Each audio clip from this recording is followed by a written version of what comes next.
Today deserves a big round of applause. It's National Dog Day, a day to celebrate our loyal, loving, and tail-wagging best friends who make every day a little brighter. And then life and school and work and errands, of course, they get in the way. So we invited SPCA of Texas Shelter Veterinary Behaviorist Dr. Valarie Tynes to share ways to keep your dog anxiety-free while they're home alone. Good morning to you. Good morning. So glad to have you here. Okay, I have to know, who did you bring with us? Because they're laid out and chilling. Oh, there we go. He wants to be a star. Hello, hello, hello. Oh my goodness, he got excited. Rocco. Yes, this is Rocco. He's a 5-year-old mixed breed dog that has just been with us since about mid-July. Oh, wow. He is neutered, fully vaccinated, microchipped, and ready to go home with somebody. I was about to say, Rocco is making an impression. He is a doll. He is a doll. He's like, I want all the attention. He loves everyone.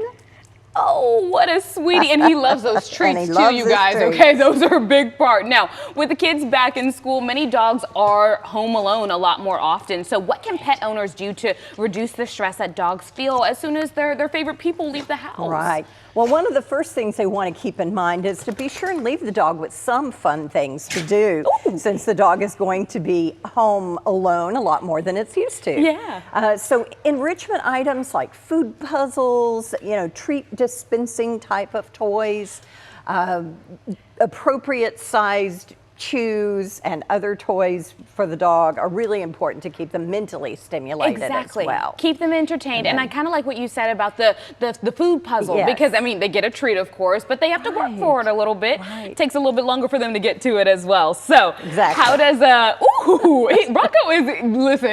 is so excited to be here this morning. He can't even contain himself. Now, how does enrichment differ depending on the dog's age or maybe even the energy level as well? I think of enrichment as something that should really be individual to the dog. Mm-hmm. So you want to watch your dog and see what they like to do.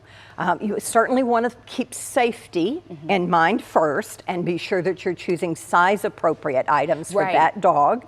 But also just the first time you give your dog something like that, you want to observe them with it. You want to know that they're really engaging with it and that it seems to be fun to them. If you just give them stuff and they don't engage with it, it's not enrichment. It's just not working. Stuff. Exactly. Right. Exactly. And you know what? It's just like a child, right? You can buy them all the toys and all the things, but if they're just not interested, it's a waste of money. Okay, so what about people who, because a lot of people leave like the TV on or screens on to like calm their dogs. Would you recommend that? We really don't have any data to support that being effective at relieving anxiety.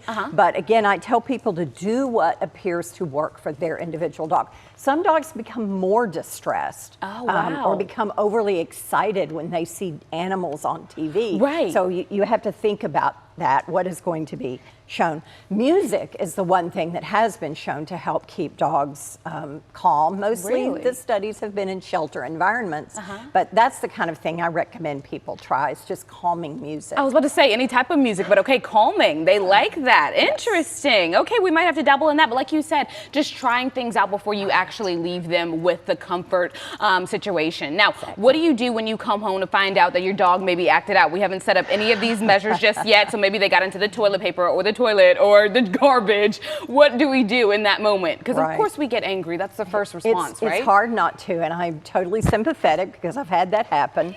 But dogs, first thing we need to do is think about it not as acting out. When dogs do things like that, it's not because they're being spiteful or they're upset because you left them. It is usually because of real anxiety. And separation anxiety is truly a medical disorder. It's the equivalent of a mental health disorder. Dogs that have separation-related disorders can truly have what looks like panic attacks when left alone. And the result that the pet owner sees is destruction, sometimes house soiling. Maybe they get complaints from their neighbors that the dog has been howling or barking constantly. And the first thing people need to do when they see that sort of thing is, again, don't punish. It's only going to make the dog more anxious, but talk to your veterinarian, because a lot of those dogs can be helped.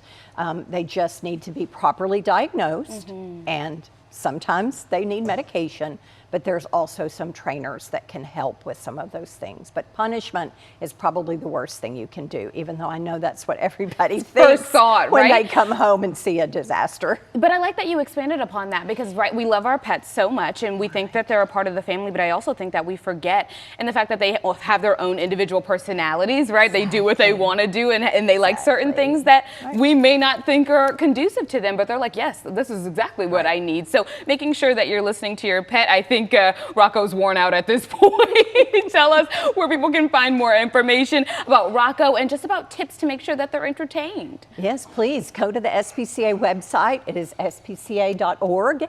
And it has information about all of our available dogs and cats, but also pet tips, a lot of useful information. I encourage people to take a look at it. There you go, everything you can find. Thank you so much, Dr. Tynes, for being here this morning. Thank you.